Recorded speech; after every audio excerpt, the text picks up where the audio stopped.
provoque una sensación única, intensa, excitante.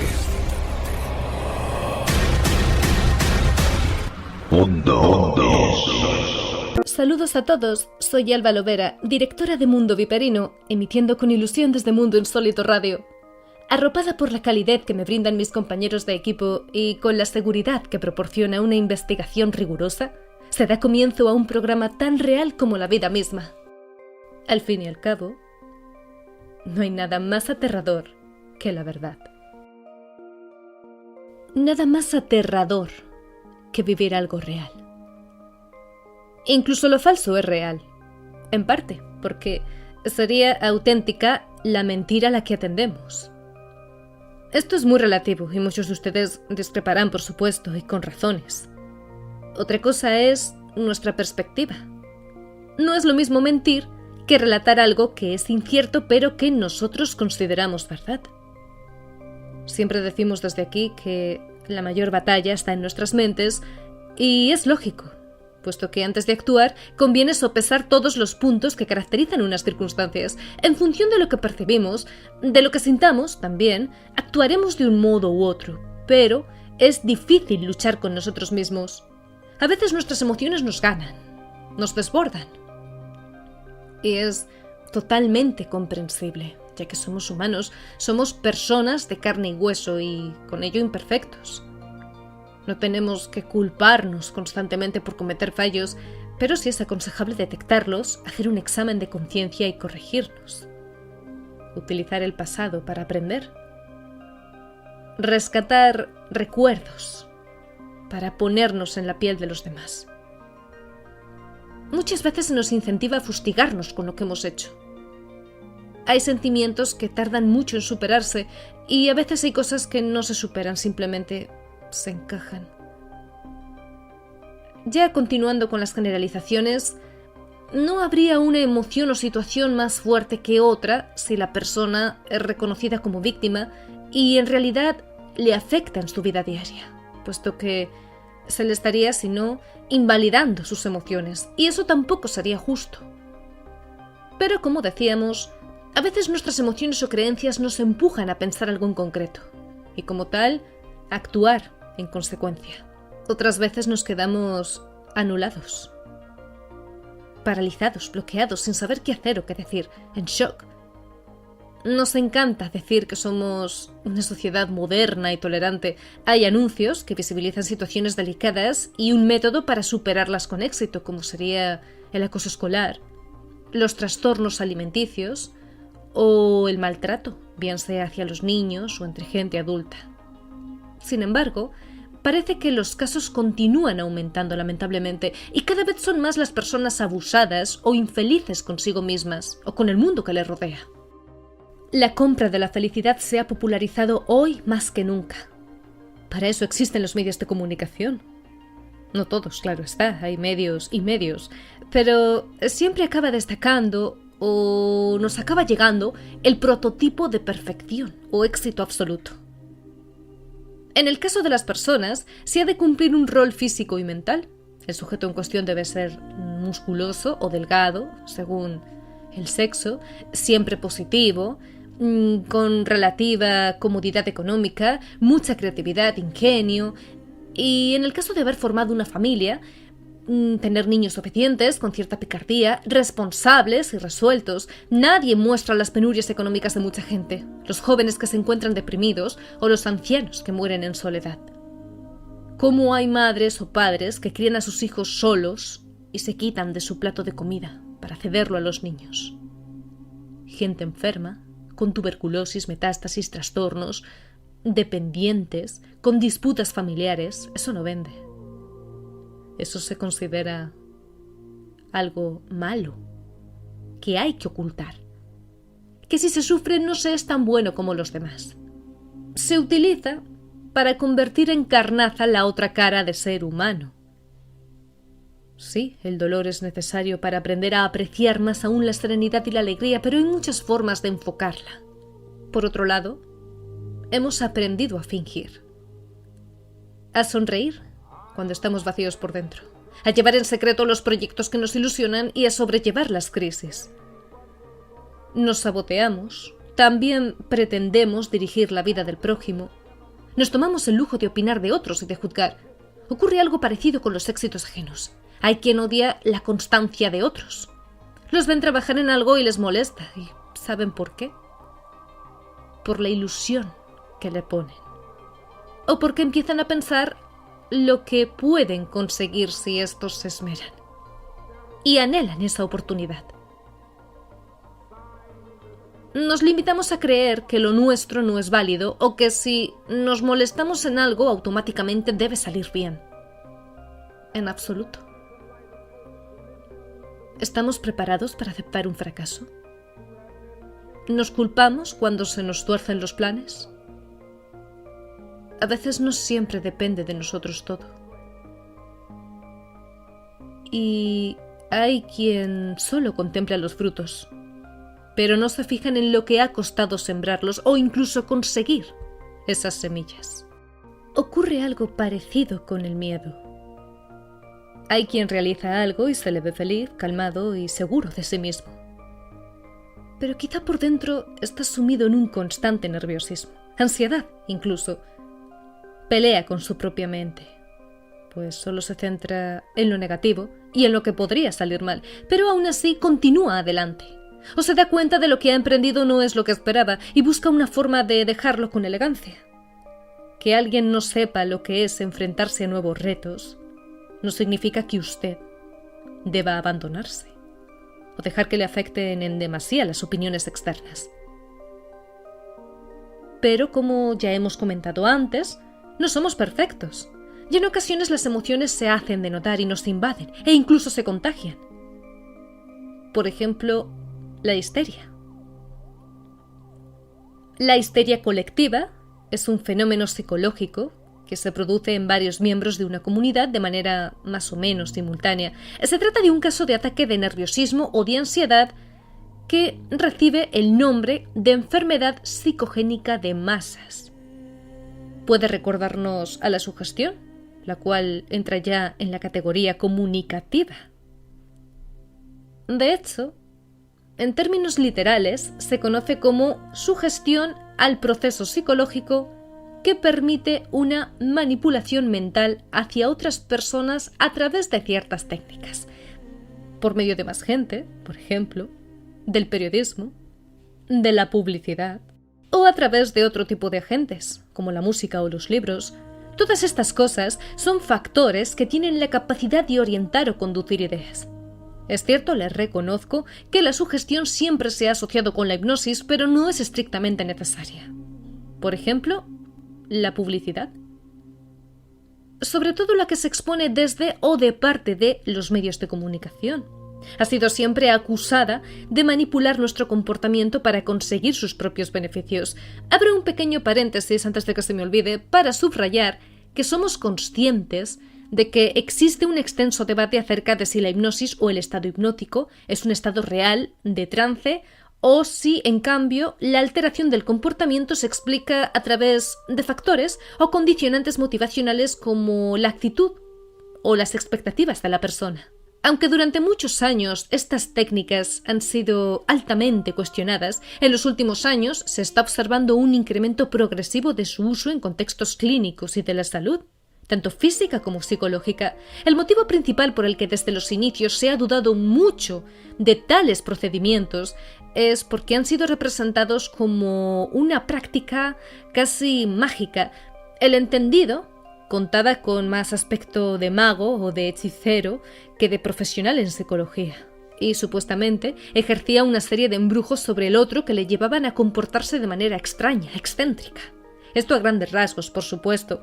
Siempre ha habido prejuicios y tabúes. No obstante, diversos estudios han demostrado que, realizada de manera seria y siempre de manos de un profesional en psicología e hipnosis, las técnicas sugestivas pueden llegar a ser considerablemente eficaces como coadyuvante de los tratamientos cognitivos comportamentales. Pero dejemos la teoría y pasemos a la práctica. O mejor dicho, a los ejemplos. Lo que estábamos comentando es también para hablarlo largo y tendido y desde varios puntos, no solo el psicológico o el de la medicina.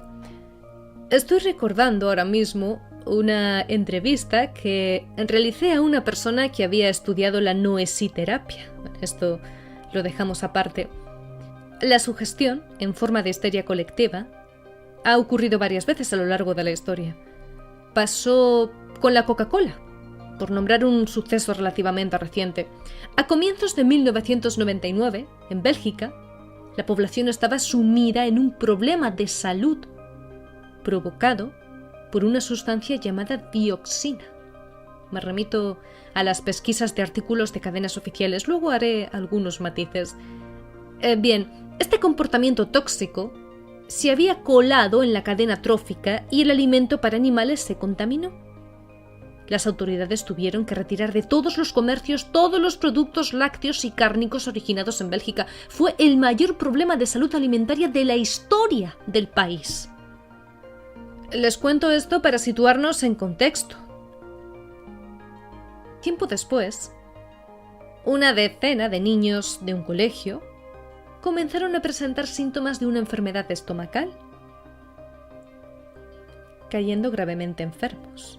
No habían hecho nada diferente, salvo que todos coincidían en que estaban consumiendo Coca-Cola.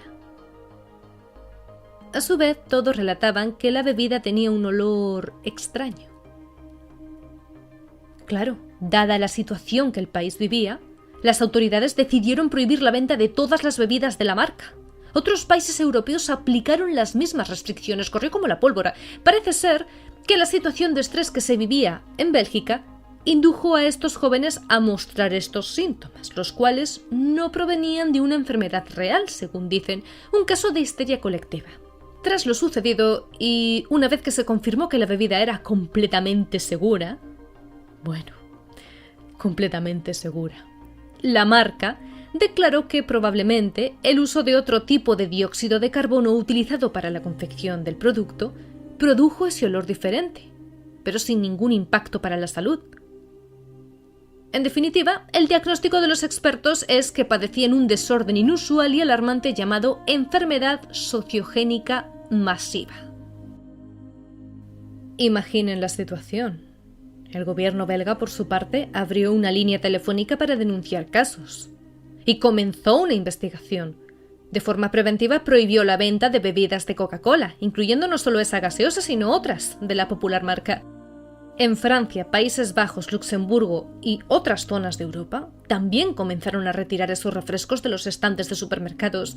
No había enfermedad real, pero sí síntomas del brote de histeria colectiva. Muchas veces dichos síntomas son leves: malestar, dolor de cabeza, reacciones similares a una alergia. A veces son más extremos, con gente que hiperventila e incluso se desmaya.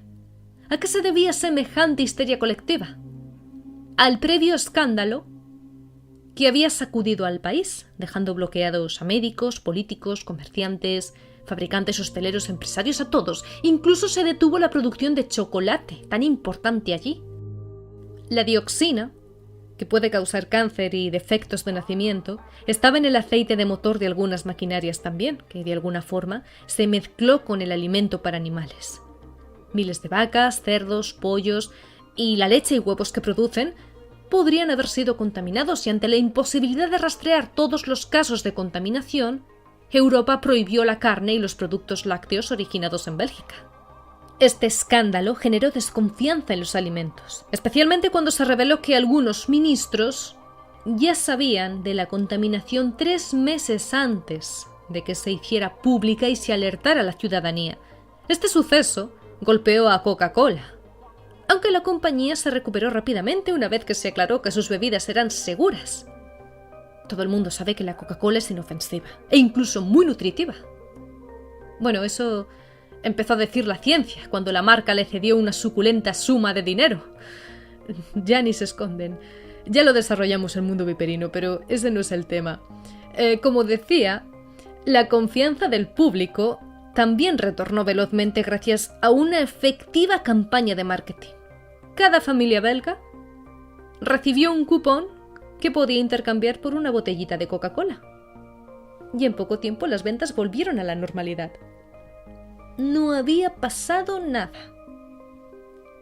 Sin embargo, El que no se recuperó fue el gobierno belga, porque semanas después del escándalo de la dioxina, y en medio de un cúmulo de imágenes de jóvenes enfermos que todavía seguían presentes, los demócratas cristianos, que eran los que estaban entonces, sufrieron un fortísimo revés en las elecciones federales del 13 de junio. Esto puso fin al gobierno de 8 años del primer ministro, Jean-Luc Dehaene, quien decidió renunciar.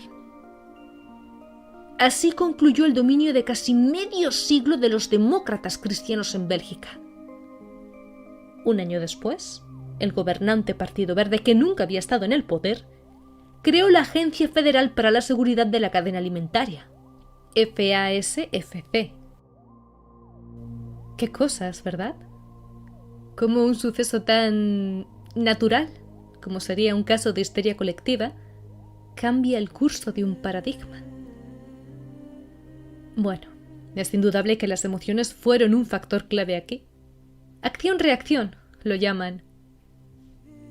Una estrategia sencilla, un foco detonante, que es la ciudadanía, en este caso un sector inocente, jóvenes, niños, un chivatazo a las personas pertinentes y todo olvidado también gracias a unos cheques. No hubo muertes, por fortuna. Sí, un cambio de gobierno y una situación de estrés en masa. Pero vamos a hablar de un suceso muchísimo más extremo. Y aquí sí que hubo fallecidos, cientos. Otra epidemia. Siglo XVI. Europa. Más concretamente Estrasburgo. Histeria colectiva. Todo comenzó cuando en julio de 1518 una mujer salió a la calle, sin más, y comenzó a bailar. De la nada, sin música, sin motivo aparente. La señora siguió bailando. Pasaban las horas. No se detenía. Tras varios días, comenzaron a unirse más personas. En una semana, más de 100 personas bailaban en las calles. Las autoridades actuaron, lógico. Nadie se detenía. Todos sudaban, jadeaban, lloraban, pero no paraban. Y al contrario de lo que podamos pensar, en ese momento se creyó que lo mejor era que los afectados siguieran bailando para poder recuperarse. Sí, se contrataron músicos y bailarines e incluso se construyó un escenario. La gente comenzaba a morir por puro agotamiento y otros fallos cardiológicos. Durante aquellas semanas de danzas infernales, fallecieron en torno a 15 bailarines al día por simple agotamiento físico, por derrame cerebral o por infarto.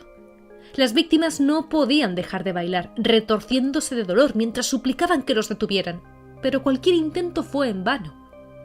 Cuando agarraban a uno entre varios, el danzante se calmaba. Hay un detalle en esta versión, y es que muchos de los afectados dejaban de bailar. Y se recobraron días después, pero pensaban que pese a esto seguían enfermos y que solo se curarían si continuaban bailando, lo que convirtió el fenómeno en un siniestro bucle sin salida. Fue así como, convencidas de haber hallado la forma de combatir el fenómeno, las autoridades de Estrasburgo construyeron un escenario en la plaza para que los danzantes pudieran desenvolverse con libertad, pero la medida fue un fracaso. Porque, como hemos dicho, durante semanas los bailarines iban cayendo fulminados ante la estupefacta mirada de sus vecinos. Tras varios meses, los más de 400 afectados fueron trasladados a un santuario de curación. Y un mes después, por lo visto, todo había terminado.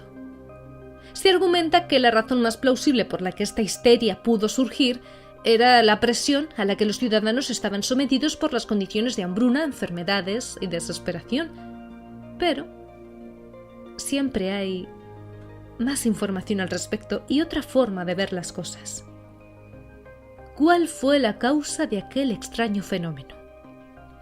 Otra hipótesis. Bien, esta teoría apunta a una intoxicación alimentaria por productos psicoactivos del hongo del cornezuelo, que crecen en los granos del trigo, cebada y centeno. Se trataría de la ergotamina, cuya estructura está relacionada con el ácido lisérgico, el LSD. Se sospecha que la epidemia pudo deberse a un episodio puntual de extrema hambruna, una de cuyas consecuencias serían fiebres altas y los movimientos descontrolados de los afectados, la coreomanía, danzamanía, enfermedad del baile, manía de bailar o popularmente baile de San Vito, así se le conoce, fue un fenómeno social que se produjo principalmente en los países centroeuropeos entre los siglos XIV y XVII. La que empezó esa conocida peste del baile fue Fra Trofia. Durante días, sus extremidades y caderas no paraban. Aguantó meses. Es la paciente cero de una peste. Supuestamente empujada por un brote de lascivia, que salió a bailar a la calle. Se estipula, les leo, que fue para humillar a su infeliz marido, excitada por deseos voluptuosos sin miedo o respeto. Extendía su cuerpo hasta el infinito, se retorcía, caía agotada, se levantaba y volvía a bailar. Bailaba sola, pero enseguida le acompañaron más de 30 bailarines que un mes después contagiaron a otros 400. Las razones del trance espástico no solo se las adjudicaron al hambre, al calor sofocante o al cornezuelo de centeno, también a la superstición. Por aquella época se habló de una maldición. Hubo brotes parecidos años atrás, unos 7. Habrían ocurrido en la Europa del medievo antes de 1518, antes de lo de Estrasburgo, no era insólito. En Bernburg allá por 1021, en Maastricht 1278, en los Países Bajos en 1370, y había relatos de ciencia ficción que lo habrían vaticinado. Por ejemplo, en un escrito del siglo VIII. Por ejemplo, en un escrito del siglo VII. Un obispo francés maldice a un grupo de bailarines con la ira de un baile sin descanso durante todo un año. Un misionero en el siglo VIII hace lo mismo con un grupo de jóvenes que bailaban en un cementerio de Waxweiler. En el caso de Estrasburgo, se pensaba que la gente afectada debía permanecer con la sangre caliente, por ello constantemente bailando. Alegaban que era la única manera de evacuar la enfermedad. Día y noche numerosos músicos trabajaban con la pandereta, el tambor, el violín, la flauta, el cuerno. Pero como la gente moría y ya no había lugar para los cuerpos amontonados en carros, decidieron que habían sido maldecidos por un santo, San Vito. Hoy en día nuestras abuelas nos dicen: ¡ay, que no pares quieto, tienes el mal de San Vito! Algunos recuentos hablan de que en Inglaterra y Alemania también se dieron episodios similares. De hecho, Discovery reseña que en 1840 se habrían visto escenas de epidemias del baile en Madagascar, en África.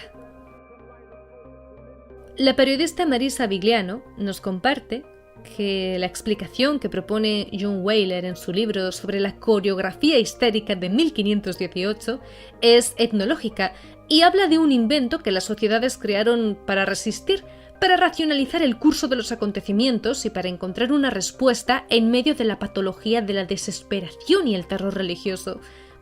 Esto, claro, nos hace pensar: ¿un frenético baile que quería ahuyentar los horrores de su vida diaria? ¿Una fe inquebrantable en la ira de Dios y sus santos? ¿Una contaminación divina?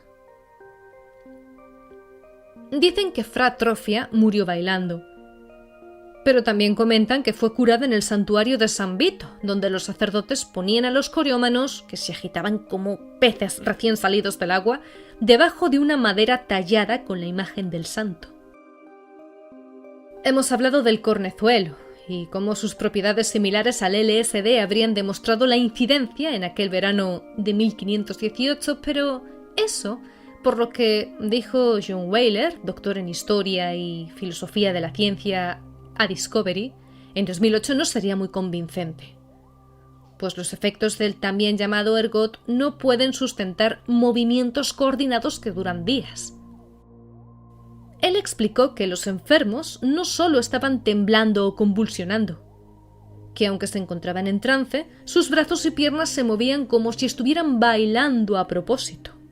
Con esa discrepancia, otra corriente académica ha encontrado en el contexto sociocultural de la época una opción válida para explicar lo sucedido.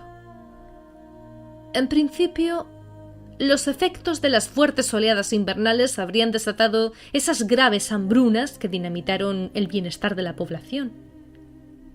Luego, la irrupción de lo que hoy sería la sífilis y los comienzos de una viruela epidémica habrían agravado el panorama. Así, apuntó Weyler, la ansiedad y los falsos temores se apoderaron de la región. Otra vertiente dice que esta epidemia de baile respondería a un caso grupal de discinesia, movimientos involuntarios intensos, que actualmente se enmarcaría en el contexto de la dolencia neurológica conocida como la enfermedad de Huntington. Sinceramente, todavía no hay una única versión, y eso que han pasado prácticamente 5 siglos. Pero es lo que ocurre en situaciones así. Un punto es el detonante de algo. A veces ese punto es algo más humilde de lo que creemos, o simplemente humo. Después, la gente reacciona y en masa se reproduce vertiginosamente. Desinformación, pánico, dolor, víctimas innecesarias, superstición también.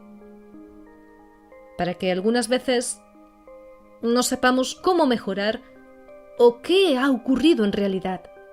Esta epidemia de baile lo tiene todo, menos televisión, claro está. Aún así, tanto este suceso como el de la Coca-Cola nos podrían recordar a otro aspecto de nuestra historia que es más actual que el propio presente.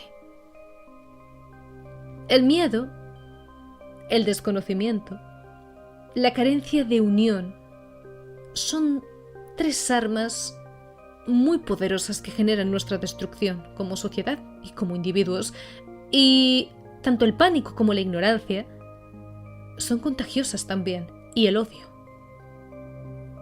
Se cobran vidas de gente inocente. Desde Mundo Viperino y Mundo Insólito Radio, solo nos resta desearles a todos ustedes muchísima suerte, fuerza y enviarles ánimos. Tienen mucho coraje. Por favor, no se rindan. Nos vemos en el próximo programa.